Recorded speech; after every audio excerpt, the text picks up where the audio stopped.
Welcome to ABC campus. हमारा subject है CAF 3 business law. इसमें हम चैप्टर 3 कर रहे हैं, lawful consideration and objects and capacity of parties, और इस सिलसिले में ये हमारी 6th वीडियो है। इसका टॉपिक है agreements oppose to public policy, जो कि 2 वीडियोस बिफोर हमने डिस्कस किया था, क्योंकि ये डेफिनेशन में आता है कि ऐसे एग्रीमेंट जो अपोज टू पब्लिक पॉलिसी होंगे वो लॉफुल कंसिडर नहीं होंगे। तो उनको अब डिटेल में हम डिस्कस करेंगे इस वीडियो में। और ये ICAP स्टडी टेक्स्ट 2020 से कंटेंट लिया गया है। And I am your facilitator Kashif Adeel. So, agreements opposed to public policy. An agreement is said to be unlawful if the court regard it as opposed to public policy.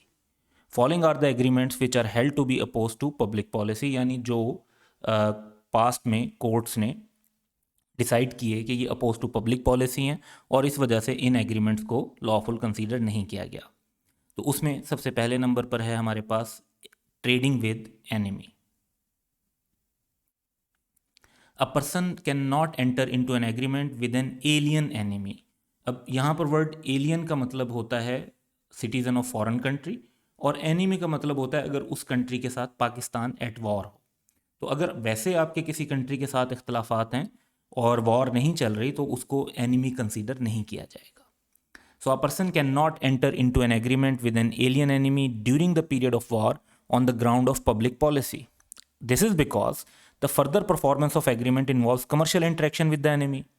तो आप अगर इसको देखें तो ये पब्लिक पॉलिसी के लिए इस तरह से अगेंस्ट है कि अगर पाकिस्तान किसी कंट्री के साथ वॉर पे है और पाकिस्तानी कोई शख्स अगर उस फॉरेन सिटीज़न के साथ कॉन्ट्रैक्ट करता है, हो सकता है वो फॉरेन सिटीज़न वॉर में इन्वॉल्व ना हो, लेकिन कमर्शियल इंटरेक्शन का मतलब होगा और कि एक और कंटिन्यूड एग्जिस्टेंस ऑफ एग्रीमेंट का मतलब होगा कि उस एनिमी कंट्री को एक इमीडिएट और फ्यूचर बेनिफिट तो मिलेगा, चाहे वो हम अगर चीज़ खरीद रहे हो तो पैसों की सूरत में हो, या अगर हम चीज़ें सेल कर रहे हो तो उन चीज़ों के इस्तेमाल की सूरत में हो।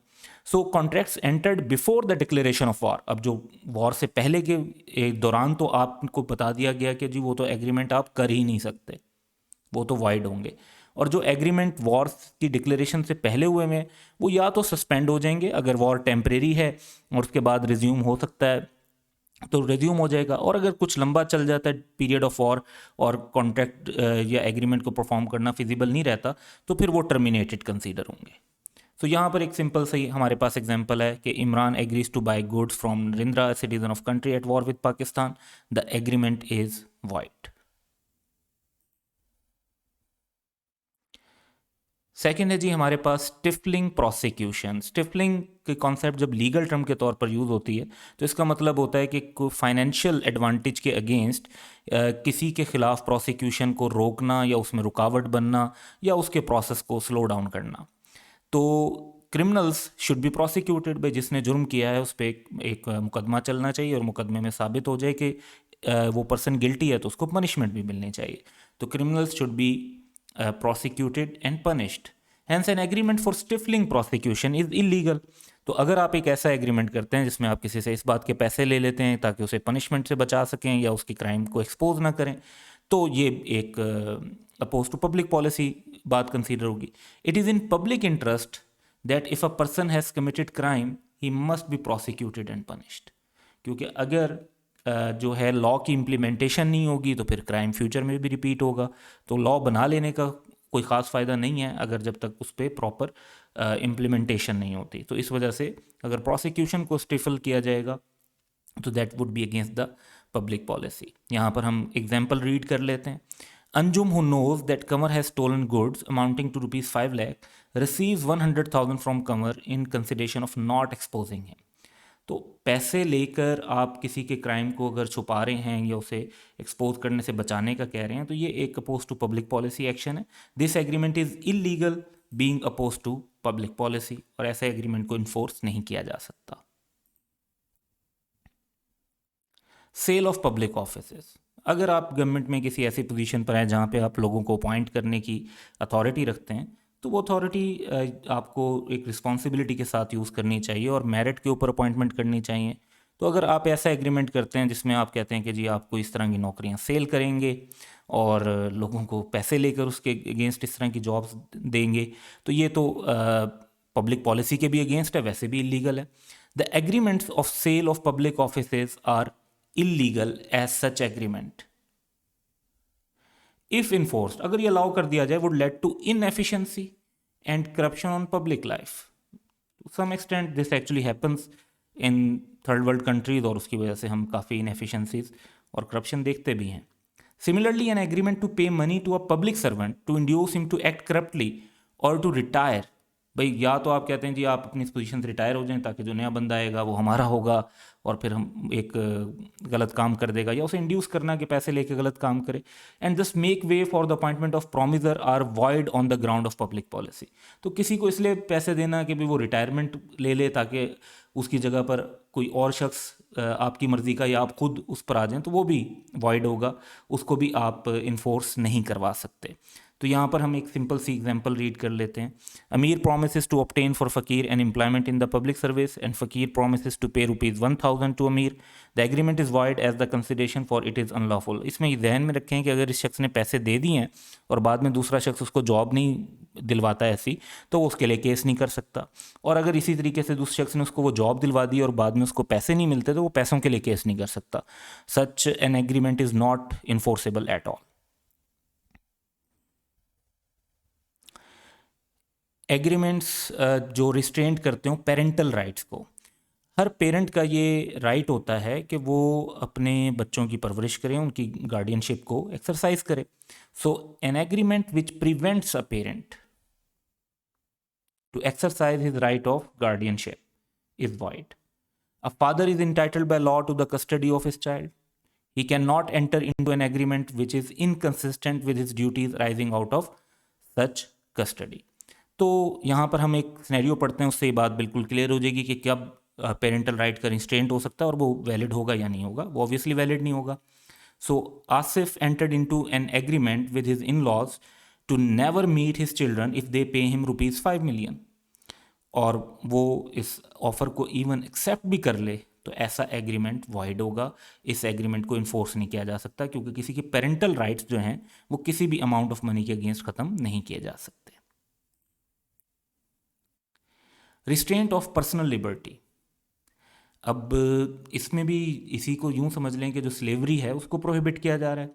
एन एग्रीमेंट विच अनड्यूली रिस्ट्रिक्ट्स, देखें आप किसी के ऊपर ये पाबंदी लगाते हैं कि वो अगर एक जॉब में मुकम्मल टाइम देगा तो वो अनड्यूली नहीं है, लेकिन अनड्यूली जहाँ पे होगा तो ये बड़ा इंपॉर्टेंट है कि ये आपको सिचुएशन टू सिचुएशन देखना पड़ेगा कि ड्यूली है या अनड्यूली है। An agreement which unduly restricts the personal liberty of a person is void, as law generally allows all person with the freedom to enter into any contract they please। अब अगर आप किसी पे ऐसी restriction लगा देते हैं कि वो कोई कॉन्ट्रैक्ट नहीं कर सकता, हाँ आप ये कह सकते हैं कि आपने एक शख्स को 5 ईयर्स के लिए हायर किया, उसके साथ आपने 5 ईयर्स का एग्रीमेंट किया, तो आपने कहा इस दौरान आप हमारे कंपेटिटर के साथ इस तरह का कॉन्ट्रैक्ट नहीं करेंगे। इस तरह की तो ये रिस्ट्रिक्शन बड़ी ड्यू लगती है। भाई लॉजिकल है कि आप अगर हमारे साथ काम कर रहे हैं तो हमारे कंपेटिटर के साथ काम ना करें। लेकिन अगर आप कहें कि जी आप कोई पर्सनल कॉन्ट्रैक्ट भी नहीं कर सकते, आप किसी किस्म का भी कोई कॉन्ट्रैक्ट नहीं कर सकते ज़िंदगी भर, इस तरह की चीज़ें अगर आप बात करेंगे तो वो एक अनड्यू रिस्ट्रिक्शन बन जाती है और वो रिस्ट्रेंट ऑफ पर्सनल लिबर्टी के अंदर आएगी। तो यहाँ पर हम सिनेरियो देखते हैं कि जी एग्जाम्पल हमारे पास क्या है। An employer and employee agree that employee can not enter into any contract for 5 years whether personal or professional in nature। तो ये तो देखें प्रोफेशनल इन नेचर हो, उसका एम्प्लॉयर के बिजनेस से ताल्लुक हो तो वो एक ड्यू रिस्ट्रिक्शन बनेगी, लेकिन अदरवाइज ये अनड्यू रिस्ट्रिक्शन है। खासतौर पे पर्सनल एग्रीमेंट के ऊपर भी पाबंदी लगा देना तो ये एक अनड्यू रिस्ट्रिक्शन है। The agreement is void as is unduly restrict the personal liberty of a person. तो ये तो स्लेवरी के अंदर आ जाएगा बिल्कुल कि वो कुछ भी नहीं कर सकता। तो ये इस तरह का एग्रीमेंट वाइड होगा because it is oppose to public policy.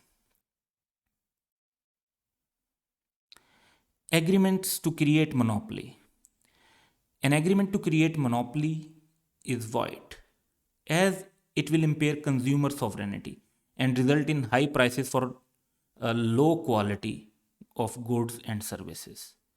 तो पॉइंट ये है कि अगर इस तरह से दो चार जो है लोग जो मेन मार्केट में फॉर एग्जांपल हम कहते हैं जी टेलीकॉम कंपनीज अगर आपस में एक ओलिगोपोली टाइप क्रिएट कर लें कि जिसमें वो ये कहें कि जी हम सब मिलकर रेट बढ़ा देंगे, आखिर कहीं हर किसी ने कॉल तो करनी है, डाटा तो यूज़ करना ही है, तो हम में से किसी एक के पास तो आएगा ही।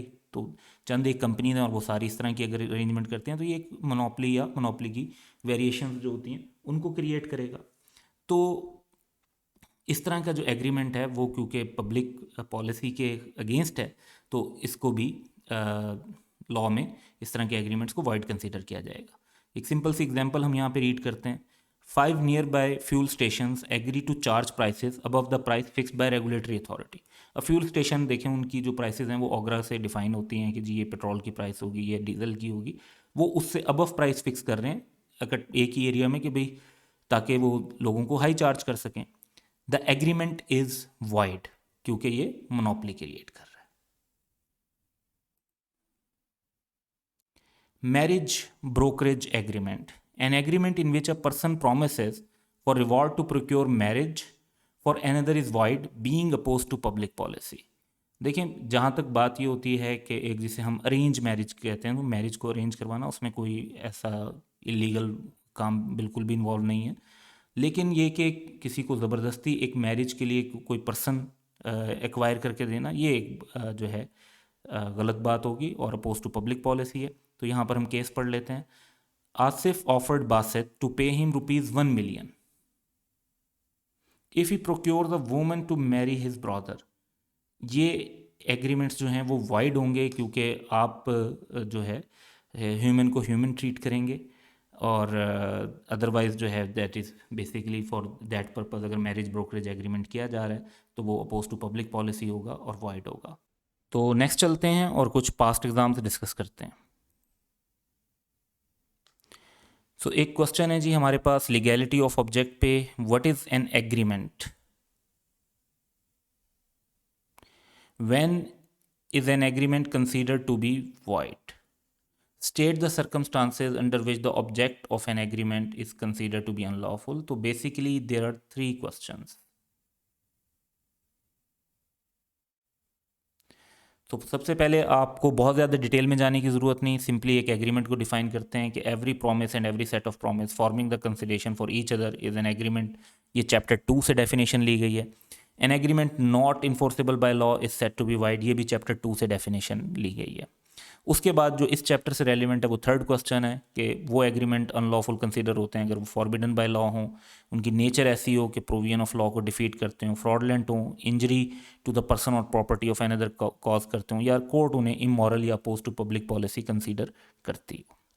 तो ये जो 5 पॉइंट्स हैं वो हमारे इस चैप्टर से रेलिवेंट हैं, और ये जो 2 पॉइंट्स थे ये प्रीवियस चैप्टर से रिलेट करते हैं।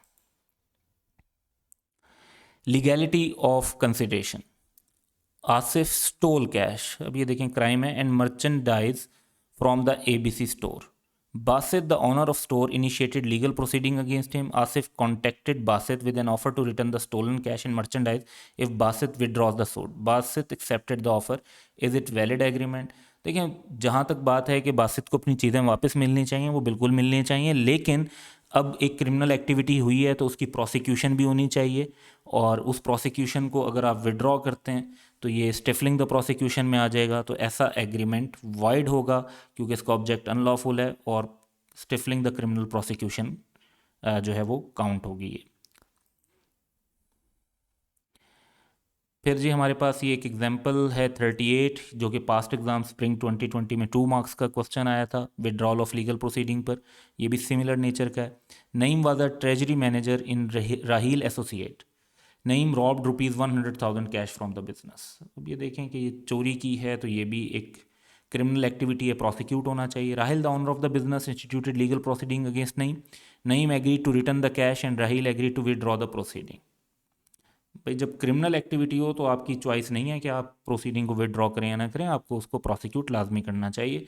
Naeem fulfilled his part of promise, तो क्या प्रोसिक्यूशन को विड्रॉ करना चाहिए या नहीं करना चाहिए। Under the provision of contract act explain whether Rahil is bound to withdraw the proceeding against Naeem. नहीं, वो बिल्कुल भी नहीं, क्योंकि एग्रीमेंट वाइड है, बिकॉज अनलॉफुल है, कॉन्स्टिट्यूट करता है stifling the criminal prosecution. Rahil therefore is not bound to fulfil his part of the promise.